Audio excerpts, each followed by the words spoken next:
To its biggest fans, monster truck racing is a day of fun. But to the men and women who sweat and toil competing in the Thunder Drag Series, it is anything but a walk in the park. But work is hard when you're in the business of manufacturing low ETs and building dreams. Dreams like that of a little boy who knows big trucks can fly. He's seen it, and these crewmen have seen to that. They stand by their product, and their satisfied customers keep coming back for more.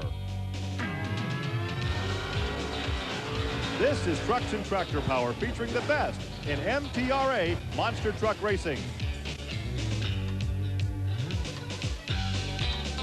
Today, it's the Monster Truck Thunder Drags from the Ozark Empire Fairgrounds in Springfield, Missouri. This is race number 7 on the Penda Point Series. Hi, everybody, I'm Gary Lee, and welcome to Trucks and Tractor Power. You know, with 3 straight races here in the Show Me State, we have now reached the halfway point in the Penda Points Championship. And in the points, Andy Brass and Bigfoot continues to lead big, over 1,000 points over second place, the Power Wheels Bigfoot, and third is Barefoot with Fred Schaefer. Now fourth is Snakebite, and fifth is Monster Patrol. So once again, we've reached the halfway point. We're about ready for action in round 2, so let's go trackside to Army Armstrong. Gary, right now, we are just a little bit past halfway in the season. Matter of fact, just one race past halfway. We're not going to concede a championship to anybody, but this guy right here, Andy Brass from Bob Chandler's foot, 2 years in a row national champ, current national points leader. Watch it, because what's happening here is this team of Bob Chandler's, the Bigfoot Cruiser, the blue truck, and the Bigfoot Power Wheels team of Dan Runte are comparing information. Man, they're just like two computers that every time they make a run, they spit out info that the other team can use. None of the other teams are doing that. They're all trying to do it privateer style, and it's just not going to work. What's going to happen, I don't care if you drive a Dodge or a Chevrolet, you better get with the guy next to you and take your knowledge to him, let him give his knowledge to you, and trying to beat these guys. But the way things stand right now, the Blue Oval bunch are the bad boys of the sport, and they're not taking any prisoners. They're going for the 3rd World Championship. Back to you, Gary. Army, as we mentioned, we're getting ready for round 2 competition, but first let's take you back and show you some highlights from round 1. Dan Runte was the quick qualifier. Now he got a bye run in round 1, and he steps up to better his qualifying pass by a full 1/10 of a second, 5.05. Also in round 1, the 5th fast qualifier, the Dodge Express of Ray Perkowski against Dan Patrick in Sampson. Patrick was the 10th fast qualifier, and the Dodge Express took that one. But the big story of the year and the day could be Kirk Dabney, who's the overkill driver this year, and he has qualified so quick all year long, dominating in qualifying, but getting past the first round. Another story. He didn't have that problem as Gary Wiggins driving Gary Porter's Carolina Crusher. No match for the Mountain Motor Ford. Andy Brass, the 4th fast qualifier in Bigfoot, against the young lady Pam Botters in the Boogie Van, and this was Andy Brass. Takes that victory with a 5.06. Also in the first round competition, Paul Schaefer comes out with the wing, and it seemed to work for him as he goes up against one of the hot coming teams, the Hall Brother Racing team, but Mark Hall, no match for the wing this time, Gary. Colt Cobra, the 2nd quick qualifier here this afternoon, would take on Fred Schaefer in Barefoot. Fred Schaefer loses this one at a 5.35. Colt wins it at 5.08. So Colt will continue on into round 2. Well, we got some more monster trucks battling here in the grandstands. As we take a look now at the pairings for round 2, you can see it's the Power Wheels Bigfoot against the Dodge Express, Overkill against Bigfoot Cruiser, Monster Patrol against Snakebite. Gary, right now going into the 2nd round, the only hope, the great red hope, if you will, for the Dodge team is Ray Perkowski. Fred Schaefer was eliminated earlier in round 1 competition, so if you pull for Dodge, you're pulling against this guy. Dan Runte will be in the other lane from that Dodge in that Ford Power Wheels. And there's a look at Ray out of St. Louis. So both these trucks come out of the St. Louis area. The Bigfoot Power Wheels version. The fast qualifier here this afternoon with Dan Runte. He'll be in the lane closest to our camera shot right there. Ray Porkowski in the Dodge. So it's Dodge against Ford here in round 2. Both trucks working a line. Dan Runte is dead on that tree. Truck, that's just almost a perfect run. Whoa, Perkowski's having some trouble. Oh, yes, some major problems as he takes down the fence. And you can see the damage under the truck. He lost some suspension there. The rear end went away on that truck. Is what caused the problem. He did a yeoman's job of keeping it at least right side up. Something broke on that truck in the back. Let's see if we can see on the replay. On the right side of your screen, watch Ray Porkowski. Okay, lays it down in no man's land when it, right there it broke. Yeah, broke before the second jump. See the rear steer? Right now, he's just along for the ride. Hello, fence. That fence is taking a beating this weekend. Pam Vodders found the fence earlier in the weekend, so we'll clean up this mess, and we'll come back to Springfield with more side-by-side monster truck racing.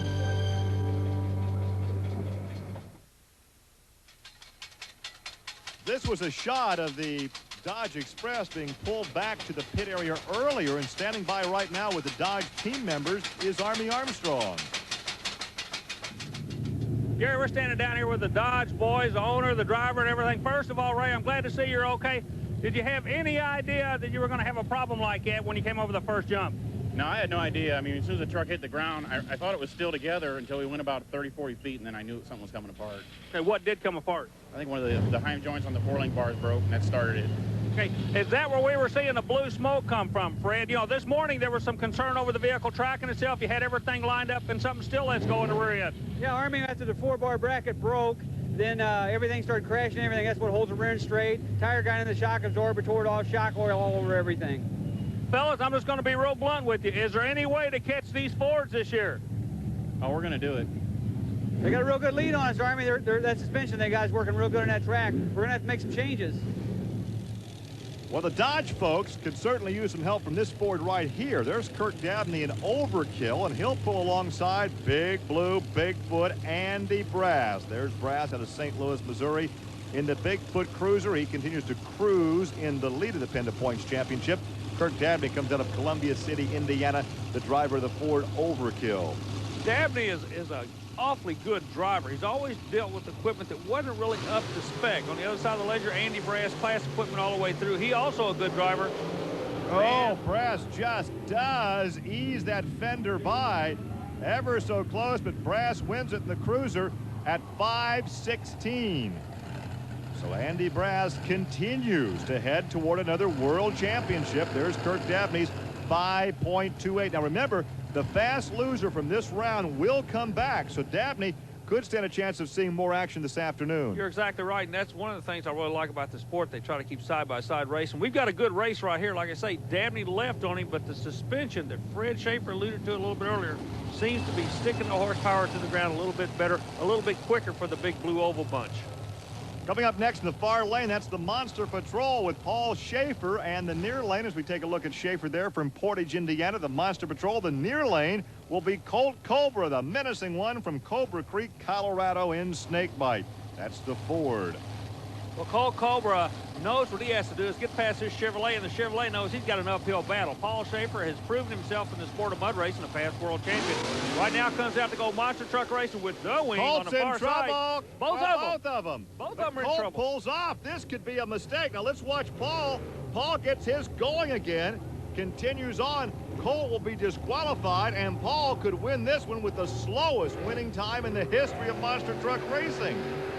Yeah, but Gary, when you go to the bank on Monday morning, they don't care how fast or how slow it was. They just want to make sure the money was good. Well, the money was good, but it's a 1675 for the Monster Patrol, and Colt Cobra was DQ'd. So a mistake for Colt to drive out. Oh, look at this. Meanwhile, the man who stands as our fast loser, Kirk Dabney, appears to be having problems. What if he's not able to continue? Let's go back and take a look at the replay. Cobra comes right at you. Now, right here, he gets in trouble and pulls off. This was a mistake. He should have gone on over that second batch of cars. Meanwhile, here was your winner. Real quick, it sounded like the motor just cut clean on you when you went over the first jump. But a win is a win is a win, and I know you take them any way you can, but do you have any idea what happened? Well, the motor hesitated, and it like died, and I got out of it, and I looked over, and I seen Snakebite broke something. I said, I better finish this race. Finish at a 1675, slow but quick enough to go to the semis. A typical summer day here in the Ozarks, partly cloudy skies. It is hot, it is humid, and the competition is just as hot. Fred Schaefer, in fact, a fast loser from round one, is hopping back in his machine. Apparently, he's going to race more. Let's listen in if we can. Get in and get ready. We'll be done. Well, let's go down trackside to Army Armstrong. Well, Gary, the drama was short-lived. The drive shaft in the Overkill truck, there was just no way they could get it fixed in time. Operations manager George Carpenter came over and said, look, fellas, let's be above board about it. We're running for points. Schaefer's ready to go. There's no way they can get this thing ready to go. The ruling is it has to be a competitive run. They could piecemeal and just go to the line and get their points and everything, but everybody wants to see racing. And I got a feeling that Fred Schaefer will do the same thing for these guys, too. So the stage is set. Schaefer's back in a Dodge, but he is going to be in a bad lane. Let's see what happens. The pairings now for the semis will have the Power Wheels Bigfoot against Barefoot, the Bigfoot Cruiser against the Monster Patrol. So we'll see what Fred Schaefer can do. New life for Barefoot. It will be Ford against Dodge and Ford against Chevy. Let's quickly go down in the Army. Is there a problem with Barefoot? I tell you what, Gary, the drama's still built. Even when Fred went to the starting line, the motor leaned out. They actually checked the kill switch, but when they checked the kill switch and went to start up again, it wouldn't start. That's why the drama was building, because the crew members had to come out, prime the engine, get him going again. Now, let's go racing. Well, you have to wonder. Fred gets a second chance. They have some trouble getting that Dodge fired. Here it is. There's a good look at the Barefoot Dodge. Fred Schaefer out of Pontoon Beach, Illinois. The big question, can that big Dodge who just got fired be like the Phoenix and come back to win this thing? Come back from the ashes of defeat. We'll find out. Dan Runte staging the Power Wheels Bigfoot. He is second in the Penda Point Series right now behind his teammate Andy Brass. Every win today has come out of the lane that Runte's in right now. Schaefer has got to go caution to the wind and go after this kid. It's not going to work here. Nope, Runte takes this one again in that near lane. Runte takes the victory. He goes on to the championship round, a 5:11. And of course, Dan was the fast qualifier earlier today. So Runte wins that one with the 5:11 ET. And the Dodge boys are still looking for whatever they lost from last year. They just can't put their finger on it, Gary. Well, that has to be so frustrating because Fred was so competitive last year. We really thought that this would be the year for Dodge. And it's not in the engine or the drivetrain compartment. It's got to be suspension. It's just the chassis. You know, I don't know what to tell you. He just lost it. Looking again, coming right at you from the crash cam. Here they are, and Runte goes right overhead. Duck! As the Ford knocks the Dodge from competition. So let's take this opportunity now to go down trackside as we take a look at Bigfoot starting to stage. Let's go trackside to Army Armstrong. Dan, it was really weird when you went out there. A lot of changes going on. Did it bother you, the fact that Fred was coming out next to you? Yeah, Army, you got to look at it because Fred's always tough no matter what happens. You know, he come back and he'll run a good time even if it is a bad lane. Fred's an old competitor. He's been at it a lot longer than I have. But Ford Power Wheels Bigfoot with Firestone behind us, we just walked the dog. That's what you call it, walking the dog, Army. I'll tell you what, that dog was howling. It'll hunt today. There's a look at Monster Patrol. There's a look at Bigfoot. Now, earlier, Army, you said all the wins had come from that near lane, the right lane. Now, keep in mind, for all intent and purposes, you're right, but that freak victory for Monster Patrol when he was just crawling across the finish line and Snakebite was DQ'd. Okay, Gary, I mean, all the racing wins came out of the right lane. All Let's right, see if well, we can you're do it right. again. Technically, you're right. Now, Just folks, wanted to clarify that. Gary's just trying to protect you folks back home right now. Bigfoot is trying to put that Chevy on the trailer. Bingo! No problem. Bigfoot does exactly that, so it's Ford in the finals. Bigfoot Cruiser a 5:13. Now remember, Runte ran a 5:11, so it's almost a toss-up. There's Monster Patrol, and Monster Patrol's time was a 5:86. Boy, the lane is playing havoc. Who's going to get the bad lane in the final? That's going to be the big question. Replay comes up showing you Andy Brass sits in the middle. He's the gentle giant of this sport. Believe me, he is a driver's driver. Well, it looks like Runte may have lane choice. He ran a 5:11 to the 5:13. So let's go down now and talk to Andy Brass. Andy, I tell you what, this thing just keeps getting more and more exciting all the time. Well, Chevrolet did get to you in that round, but couldn't hold you off. Yeah, it did. You know, we come away with the round there in the wind. You know, we was just trying to pull out a fast time to get us a lane choice, but I don't think we was able to do it this round. So we're just going to probably end up and get stuck in the other lane and just give it the best we got. So a pair of Fords in the championship shootout, the Monster Truck Thunder Drags. Welcome back to the Monster Truck Thunder Drags here in Springfield, Missouri in the Ozarks as we're getting ready for championship round competition. Well, the championship round's setting up, but on the other side, Mike Botters, one of the privateers in the sport, the boogie van owner, driven by his wife, Pam, loads up, heads down the road.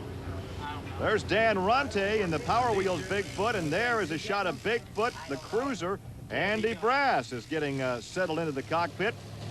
We take you back to round 2 competition now with Dan Runte in the near lane, Ray Porkowski, the Dodge Express in the far lane. Porkowski gets in trouble right here, breaks his suspension. There goes the shock, and he heads for the fence. Bang, there goes the fence. But Ray Porkowski and Pam Vodders and the Monsters were not the only ones in the fence. As we saw last night, Bruce Scott in his 78 Jeep also had some trouble, and he hammers the fence. Yeah, but I tell you what, the old cameraman stayed with this rascal. Never blinked. No, Buddy looked down and said, hey, this puppy's still running. Let's go. I'm out of here. All 4 wheels are hanging on it. The engine's running. Let's get out of here. Cameraman's got a death grip on the bar, and here we go.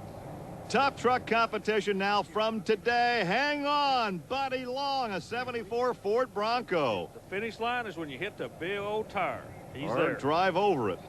Or get stuck on top of it.